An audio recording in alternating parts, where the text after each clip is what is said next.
Course in Miracles, Chapter 10, Section 5. The Denial of God.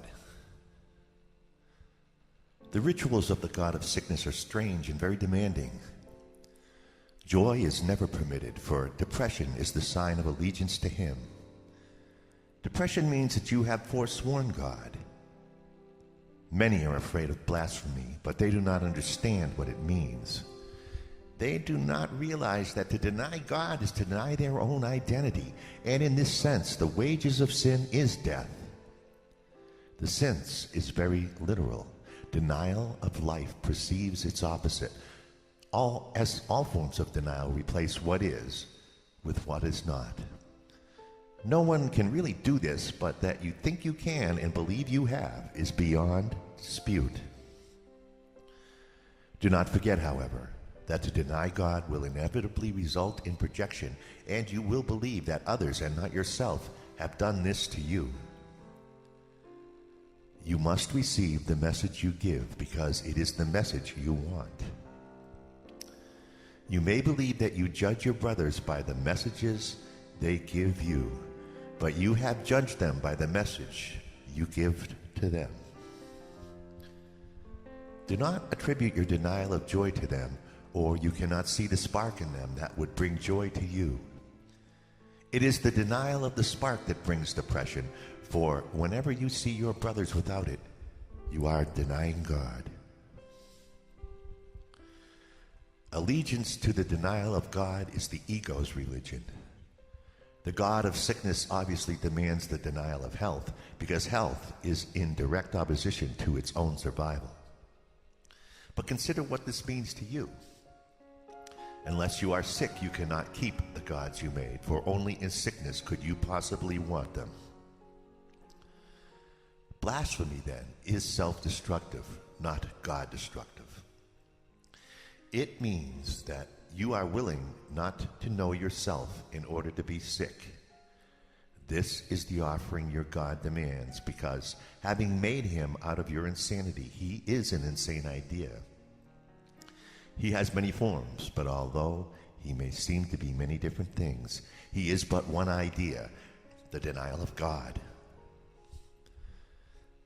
Sickness and death seemed to enter the mind of God's Son against his will.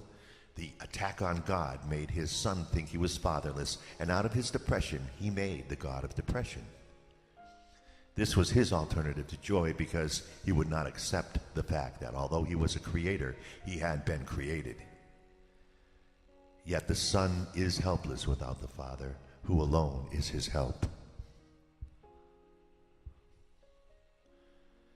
I said before that of yourself you can do nothing. But you are not of yourself. If you were, what you have made would be true, and you could never escape. It is because you did not make yourself that you need be troubled over nothing. Your gods are nothing, because your Father did not create them. You cannot make creators who are unlike your Creator, any more than he could have created a son who was unlike him. If creation is sharing, it cannot create what is unlike itself. It can share only what is. Depression is isolation, and so it could not have been created.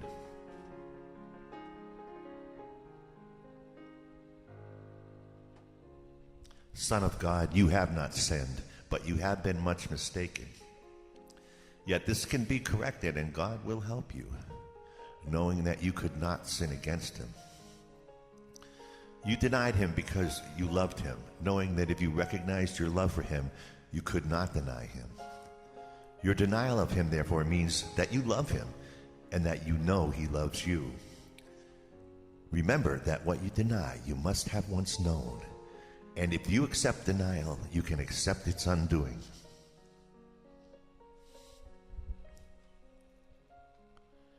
Your Father has not denied you. He does not retaliate, but he does call you to return. When you think he has not answered your call, you have not answered his. He calls to you from every part of the sonship because his love for his Son. If you hear his message, he has answered you. And you will learn of him if you hear aright. The love of God is in everything he created, for his Son is everywhere. Look with peace upon your brothers, and God will come rushing into your heart in gratitude for your gift to him. Do not look to the God of sickness for healing, but only to the God of love, for healing is the acknowledgement of him. When you acknowledge him, you will know that he has never ceased to acknowledge you, and that in his acknowledgement of you lies your being. You are not sick and you cannot die, but you can confuse yourself with things that do. Remember, though, that to do this is blasphemy, for it means that you were looking without love on God and his creation, from which he cannot be separated. Only the eternal can be loved, for love does not die. What is of God is his forever, and you are of God. Would he allow himself to suffer? And would he offer his Son anything that is not acceptable to him? If you will accept yourself as God created you, you will be incapable of suffering. Yet to do this, you must acknowledge him as your creator. This is not because you will be punished otherwise. It is merely because your acknowledgement of your Father is the acknowledgement of yourself as you are. Your Father created you wholly without sin, wholly without pain, and wholly without suffering of any kind. If you deny him, you bring sin, pain, and suffering into your own mind because of the power he gave it. Your mind is capable of creating worlds, but it can also deny what it creates because it is free.